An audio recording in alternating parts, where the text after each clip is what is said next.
그리스도인의 비전, 기독교 세계관 정립을 위한 성경적 토대, 2부 성경적 세계관이란 무엇인가?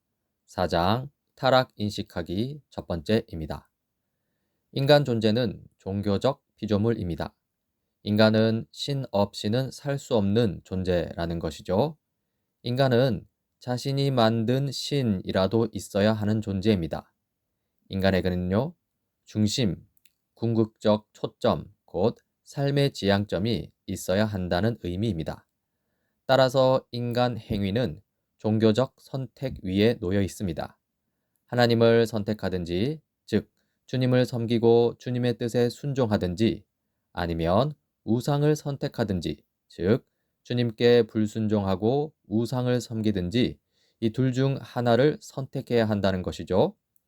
이러한 종교적 선택은요, 영적 반정립의 문제라고 부르기도 합니다. 우리가 하는 종교적 선택은 성경이 반복해서 말하는 삶의 양자택일 문제라는 것이죠. 이 영적 반정립 문제라고 했는데요. 이것은 성경이 말하는 하나님 형상의 의미를 이해하는 데 도움을 줍니다. 일단 하나님 형상의 기본 원리를 보자면요. 이 하나님의 형상으로서 인간은 여호와 하나님을 대신해서 땅을 다스리라는 명령을 받은 문화적 존재입니다. 이때 정립은 하나님을 선택하는 것입니다. 인간은 하나님의 형상으로서 자기에게 주어진 사명을 감당해야 합니다. 이렇게 해서 하나님의 형상의 통치가 구현되는 것이죠. 반면에 발립은요, 우상을 선택하는 것입니다. 인간은 어떤 특정 형상으로 만들어진 우상에게 이 자기에게 주어진 사명을 내어줄 수 있는데요. 그렇게 하면 우상 형상의 통치가 구현되는 것이죠. 관련하여 이렇게 문제 제기할 수 있습니다. 우리가 하나님 형상을 따라 창조되었다는 것과 하나님과 우상 중 하나를 섬겨야 하는 언약적 선택은 어떤 관계가 있는가? 이 간략하게 대답해 보자면요. 이 하나님을 섬긴다는 언약적 순종의 선택은요. 하나님의 형상을 따라 창조된 인간을 긍정하는 반면에 우상을 섬긴다는 언약적 불순종의 선택은요, 우상의 형상에게 자리를 내어줌으로써 하나님의 형상을 따라 창조된 인간을 부정한다는 것입니다. 이 내용을 좀 더 자세히 살펴보도록 하겠습니다. 먼저 우상, 하나님의 자리를 찬탈하다입니다. 우리는 본성적으로 창조주 하나님을 인식합니다. 로마서 1장 19절 20절입니다. 하나님을 알만한 일이 사람에게 환히 드러나 있습니다. 하나님께서 그것을 환히 드러내 주셨습니다.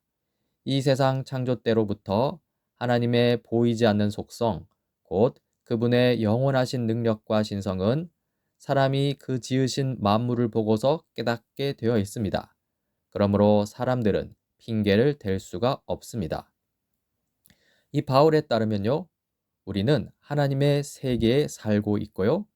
우리는 우리의 경배를 받으시기에 합당한 능력 있는 창조주가 존재한다는 사실을 직관적으로 압니다.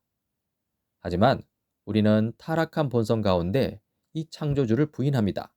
로마서 1장 21절, 22절입니다.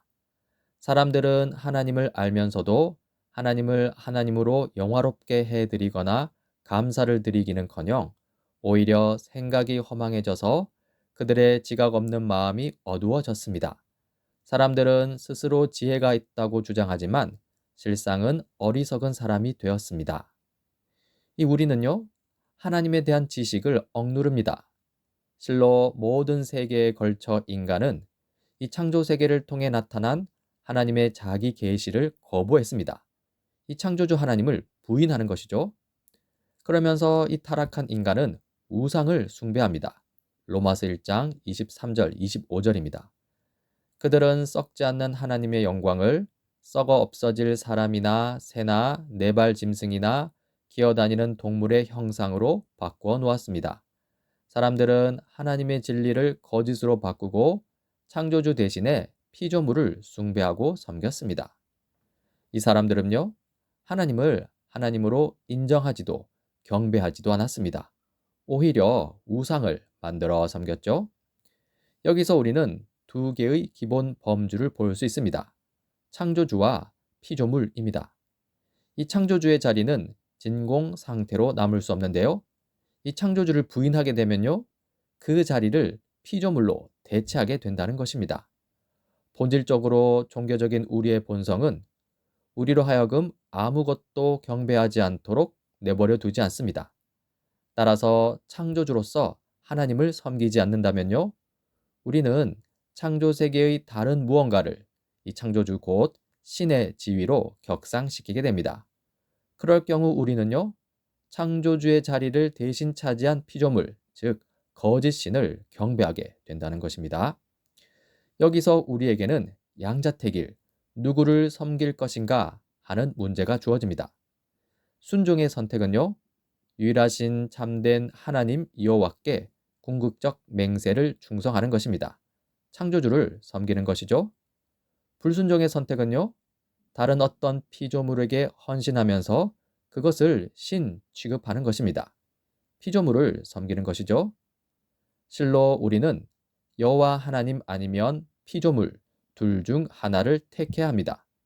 중간 지대는 없습니다. 이 우상 숭배의 본질을 좀 살펴보자면요. 이 우상 숭배란 하나님의 자리를 찬탈하여 그 자리에 피조물을 두는 것입니다. 하나님 대신에 다른 어떤 것을 섬기는 것이죠. 이런 우상 숭배가 불합리한 이유는요, 이 경배받기에 합당하신 분은 오직 세상을 창조하신 여호와 하나님 한 분뿐이기 때문입니다. 피조물은 경배받기에 합당하지 않습니다. 피조물은 여호와 하나님에 의해 창조되었습니다. 피조물은 여호와 하나님의 통치에 의존해서만 존재를 지속할 수 있습니다. 즉, 피조물은요, 경배의 대상이 아닐 뿐더러 오히려 여호와 하나님의 종일 뿐입니다. 이래서 피조물을 하나님처럼 섬기는 우상 숭배가 불합리하다는 것입니다. 한편 우상 숭배는요, 하나님의 자리를 찬탈하여 그 자리에 나 자신을 두는 것이기도 합니다. 우리 자신이 창조주로부터 독립적이며 자율적이라고 선언하는 것이죠. 그렇게 함으로써 창조주의 정당한 왕권을 배격하는 것입니다. 우리의 충성이 하나님을 향하지 않는다면요, 하나님의 기준, 하나님의 법을 지켜야 할 이유는 전혀 없게 되는데요. 이렇게 될 경우 결국 우리는 우리 자신의 불법적인 통치권을 주장하는 셈이 됩니다. 여기서 잠시 이 죄의 본질을 자기 중심성이라고 한다면요, 자기를 숭배하는 우상 숭배는요, 모든 죄의 전형이라고 할 수 있습니다. 이 우상 숭배와 형상의 관계도 살펴볼 수 있는데요. 이 하나님이 만드신 형상은 인간입니다. 다른 어떤 피조물도 하나님의 형상으로 창조되지 않았습니다. 즉, 하나님이 창조하신 인간만이 진정한 하나님의 형상입니다. 하지만 다른 형상도 있습니다. 인간이 만든 특정 형상이죠. 그것을 두고 우리는 우상이라고 합니다. 인간이 새기고 부어 만든 우상은요, 인간 상상 속 신의 이 조잡한 형상에 그칠 뿐입니다. 그러나 우리는 이 두 형상의 대결 구도를 보게 되는데요. 특히 인간이 만든 신의 형상, 곧 우상이 하나님이 창조하신 하나님의 형상, 곧 인간을 대신하는 현실을 보게 되죠.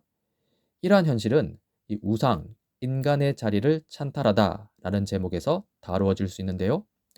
먼저 고대 세계에서 우상의 의미를 살펴볼 필요가 있습니다. 이 고대 세계에서 우상이 의미하지 않는 바를 먼저 보면요. 고대 세계에서 우상은 실제 신으로 간주되지 않았습니다. 고대 사람들은요, 우상이 상징하는 신과 동일시할 만큼 순진하지는 않았습니다. 그러니까 우상은 신 그 자체가 아니라는 것이죠. 그렇다면 우상이 의미하는 바를 보면요, 이 고대 세계에서 우상은요, 신이 사람들에게 나타나는 지역적 수단으로 여겨졌습니다. 우상은요, 신의 능력과 위엄을 대표하는 신의 가시적 현현이었습니다. 우상은요, 상징적인 하나의 형상으로서 주위 사람들에게 신의 영광과 통치를 매개하고 드러냈습니다. 그러니까 우상은요, 이 신을 가리키는 형상일 뿐이라는 것이죠. 고대 세계 사람도 그렇게 생각했다는 것입니다. 이 지점에서 우리는 성경과 고대 세계의 형상 이해를 비교해 볼 수 있습니다. 먼저 공통점을 보자면요. 형상 그 자체에 대한 이해는 성경이나 고대 세계나 동일합니다.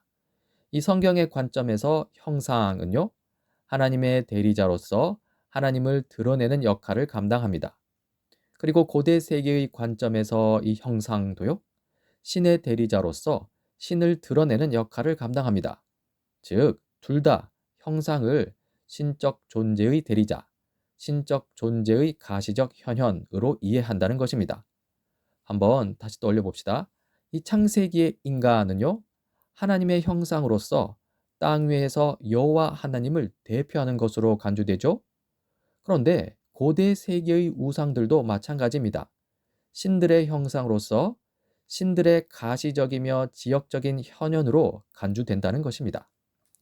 그렇다면 성경과 고대 세계의 형상에 대한 차이점은 무엇일까요? 차이점은요, 누가 만든 형상인지가 다르다는 것입니다. 성경이 말하는 하나님의 형상은요, 오로지 하나님이 만드신 형상만을 가리킵니다. 하나님이 말씀하시기를 우리가 우리의 형상을 따라서 우리의 모양대로 사람을 만들자.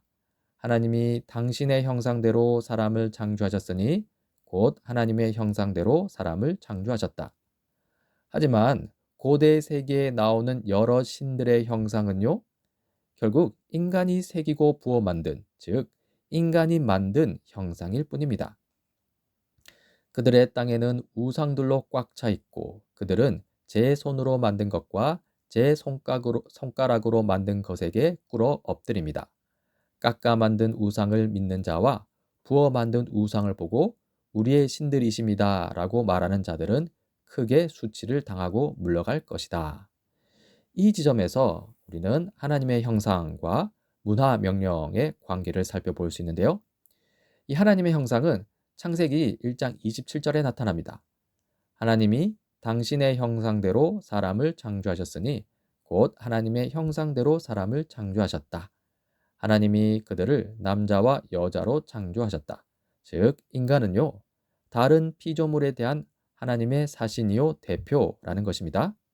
그 다음 이 문화 명령이 창세기 1장 27절 바로 다음 28절에 나타나는데요. 하나님이 그들에게 복을 베푸셨다. 하나님이 그들에게 말씀하시기를 생육하고 번성하여 땅에 충만하여라. 땅을 정복하여라. 바다의 고기와 공중의 새와 땅 위에서 살아 움직이는 모든 생물을 다스려라 하셨다.